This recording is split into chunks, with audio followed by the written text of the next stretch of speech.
زمانہ جاہلیت میں عرب کا دستور تھا کہ کسی کے ہاں اگر بیٹی پیدا ہو جائے تو وہ لوگ بیٹی کو زندہ درگور کر دیا کرتے تھے، بیٹی کو زندہ دفنا دیا کرتے تھے، قتل کر دیا کرتے تھے، اور قتل کر کے وہ باپ فخر کیا کرتا تھا کہ میں نے بہت بڑا کام کیا ہے، میں نے اپنی بیٹی کو قتل کیا ہے، زندہ درگور کیا ہے۔ وہ باپ فخر کیا کرتا تھا۔ اللہ اکبر کبیرہ۔ قیامت کے دن جب قبروں میں گڑی ہوئی بچیاں اٹھائی جائیں گی، ان کے ظالم باپ کٹہرے میں ہوں گے، اللہ ان بچیوں سے پوچھے گا بِأَيِّ ذَنبٍ قُتِلَتْ، تمہیں قتل کیوں کیا گیا؟ یہاں پر سوچنے کی بات ہے، مجرم تو کٹہرے میں کھڑے ہیں، مجرموں سے پوچھا جانا چاہیے تھا کہ تم نے انہیں کیوں قتل کیا؟ ان کے معصوم دامن پر کون سا داغ دیکھا کہ تم برداشت نہ کر سکے اور گڑے کے اندر دھکا دے دیا، تم مٹی اڑیلنے لگے، ان کی چیخیں تمہارے دل میں گداز اور نرمی پیدا نہ کر سکی؟ پوچھا تو ان سے جانا چاہیے تھا کہ تم نے انہیں کیوں قتل کیا، لیکن وہ کھڑے ہیں اور بچیوں سے پوچھا جا رہا ہے بِأَيِّ ذَنبٍ قُتِلَتْ، رب بچیوں سے پوچھ رہا ہے تمہیں قتل کیوں کیا گیا؟ علماء فرماتے ہیں بیٹیوں کا قتل اتنا گھنونا ہے، اتنا گھنونا جرم ہے کہ اللہ ان کے ظالم باپوں سے بات کرنا بھی گوارا نہیں کرے گا۔ تو یہ ہے عرب کا معاشرہ۔ آج میں اگر اپنی بیٹی کے لیے یا آپ اپنی بیٹی کے لیے کوئی پیار بھری بات کہہ دیں تو یہ کوئی بڑی بات نہیں ہے، کیونکہ اس دور میں تو بیٹی کا پیار باپ کے سینے میں کوٹ کوٹ کے بھرا ہے۔ کبھی تو بوڑھا باپ اپنی جھکی ہوئی کمر پر بوریاں لاد لاد کے مزدوری کر رہا ہے کہ میں نے اپنی بیٹی کے ہاتھ پیلے کرنے ہیں۔ جوان بھائی فیکٹری میں اوور ٹائم لگا رہا ہے کہ میں نے اپنی بہن کی شادی کرنی ہے۔ آج بہن کے لیے، بیٹی کے لیے دلوں میں محبت کے جذبات ہیں۔ جب بیٹی کو گھر سے ماں باپ رخصت کرتے ہیں تو سارے پھوٹ پھوٹ کے روتے ہیں۔ بیٹی کا وجود گھر زینت ہے، بیٹی چار دیواری کی رونق ہے، بیٹی گھر کی آبرو ہے۔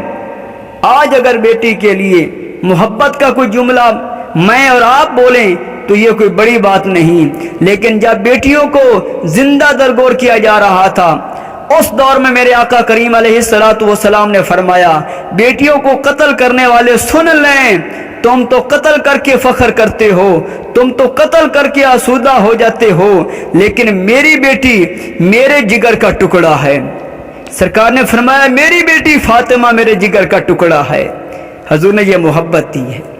ام المؤمنین سیدہ عائشہ صدیقہ رضی اللہ تعالیٰ عنہا، صدیق باپ کی بیٹی، بیان فرماتی ہے کہ جب سیدہ فاطمہ سلام اللہ علیہا حضور علیہ السلام کی خدمت اقدس میں حاضر ہوتی تو حضور نبی اکرم صلی اللہ علیہ وآلہ وسلم سیدہ فاطمہ سلام اللہ علیہا کو خوش آمدید کہتے، کھڑے ہو کر ان کا استقبال کرتے اور ان کا ہاتھ پکڑ کر بوسہ دیتے اور انہیں اپنی نشست پر بٹھا لیتے۔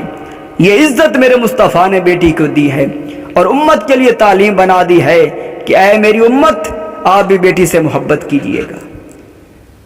آپ بھی اپنی بیٹی سے محبت۔ تاریخ بتاتی ہے کہ سیدہ فاطمہ رضی اللہ تعالیٰ عنہا نے حضور سے کبھی کوئی مطالبہ نہیں کیا، لیکن ایک دن انتہائی بے تابی میں حضور علیہ السلام کی خدمت میں حاضر ہوتی ہیں۔ آقا کریم سے عرض کی کہ حضور بھوک اس قدر ہے کہ مجھ سے اب بھوک برداشت نہیں ہو رہی، آپ اللہ سے دعا کریں کہ میرے اس دکھ کا مداوع ہو جائے۔ آقا کریم علیہ السلام نے جب بیٹی کو بھوک اور پیاس کی حالت میں تڑپتے ہوئے دیکھا، کونین کے خزانوں کا مالک اگر چاہتا تو جنت سے خوشے کھینچ کر حضور علیہ السلام زمین پر لے آتے اور فاطمہ کے گھر پھلوں سے بھر دیتے، انہیں ایک لمحہ کی بھوک بھی برداشت نہ کرنا پڑتی۔ لیکن آقا کریم نے سیدہ فاطمہ رضی اللہ تعالیٰ عنہا سلام اللہ علیہا کی پشت پہ ہاتھ پھیرا اور ساتھ دعا دی کہ اے اللہ میری بیٹی فاطمہ کو بھوک نہ ستایا کرے۔ سیدہ رضی اللہ تعالیٰ عنہا فرماتی ہیں کہ بھوک تو موجود رہتی، لیکن بھوک کی وجہ سے بھوک کا جو احساس ہوتا وہ حضور کے ہاتھ پھیرنے کی وجہ سے ختم ہو گیا۔ تو आका करीम की ये बेटी कई दिन फाकों से काट देती थी। इमाम मंजरी ने अत-तरगीब व तरहीब के अंदर लिखा है, एक दिन महबूब करीम अलैहिस्सलातु वस्सलाम मस्जिद नबवी से बाहर निकले, आगे शेखीन खड़े हैं, दो और सहाबी भी मौजूद हैं। चलते चलते हज़रत अबू अय्यूब अंसारी रज़ियल्लाहु ताला अन्हु के घर के करीब से गुजरने लगे तो वो खुशबुए रसूल सूंघ कर जल्दी जल्दी घर से बाहर आ गए। आका करीम अलैहिस्सलातु वस्सलाम से अर्ज की, आका आप मेरे मेहमान बन जाएं, चंद लम्हों के लिए मुझे मेज़बानी का शर्फ बख्शें। आका करीम अलैहिस्सलातु वस्सलाम ने फरमाया, अबू अय्यूब जैसे तुम्हारी मर्जी। वो हजूर अलैहिस्सलातु वस्सलाम को घर ले गए, चटाई बिछाई, बकरी का बच्चा था उसको ज़िबा किया, अहले खाना को दिया कि जल्दी जल्दी खाना तैयार करो, मेरे आका को भूख लगी है।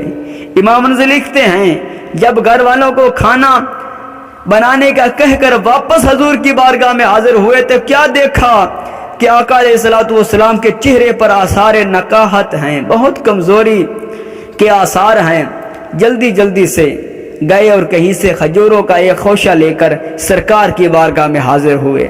सरकार से अर्ज की, हुजूर खाना पकने में देर है, इतनी देर तक ये खजूरें तनावुल फरमाएं।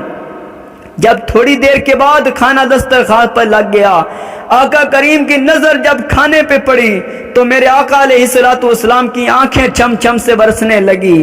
फिर एक रोटी ली और चंद बोटियां ली और एक गुलाम के हाथ में देते हुए फरमाया, जाओ हमारे घर दे आओ, मेरी फातिमा कई दिनों से भूखी बैठी है।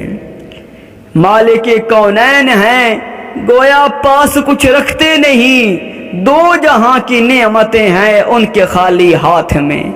महीना महीना घर में चूल्हा नहीं जलता, लेकिन उसके बावजूद जुबान पे शिकवा नहीं आया। आज तो बेटियां अपने बाप से खुद जहेज का मुतालबा करती हैं। एक माशरे का ये रोग कि गरीब बेटी को कोई कबूल करने को तैयार नहीं।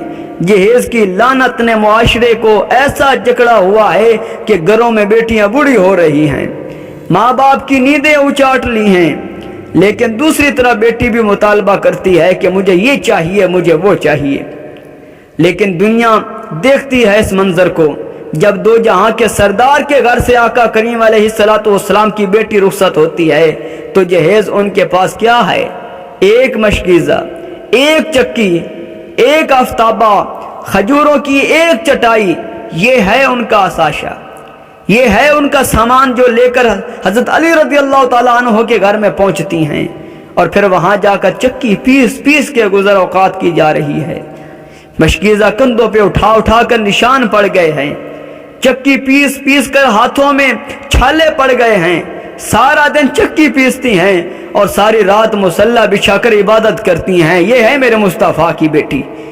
आज की औरत कहती है मेरे घर के काम काज बड़े हैं, मेरे पास वक्त नहीं है, मेरे बच्चे ज्यादा हैं, मेरे पास वक्त नहीं है कि मैं नमाज पढ़ सकूं, बार बार बच्चे पेशाब कर देते हैं, कैसे सफाई और सुथराई रखूं। सैयदा फातिमा की चौखट पे आओ, हसनैन करीमैन रज़ियल्लाहु ताला अन्हा की तरबियत भी हो रही है, मौला अली रज़ियल्लाहु ताला अन्हु की खिदमत भी हो रही है और चक्की पीस पीस के आटा भी तैयार हो रहा है, मुसलमानों को खाने भी भेजे जा रहे हैं और जब रात पड़ती है तो सारी रात मुसल्ले पे गुजार देती हैं। और ज़ौक़े बंदगी क्या है, सर्दियों की रात होती है, इबादत करने के लिए मुसल्ले को बिछाती हैं।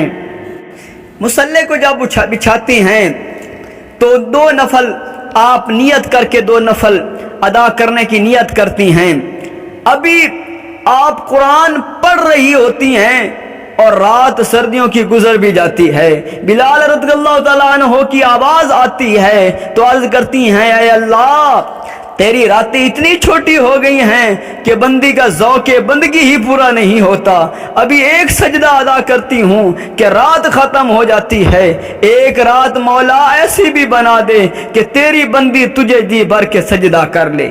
ये है इबादत, ये है उनके शब रोज़, सारा दिन रोज़े में और सारी रात क़याम में गुजार देती हैं। दुआ है अल्लाह रब्बुल इज़्ज़त हमारी माओं, बहनों, बेटियों को सैयदा तैयबा रज़ियल्लाहु ताला अन्हा आपके नक्शे कदम पर चलने की तौफीक व सआदत नसीब फरमाए।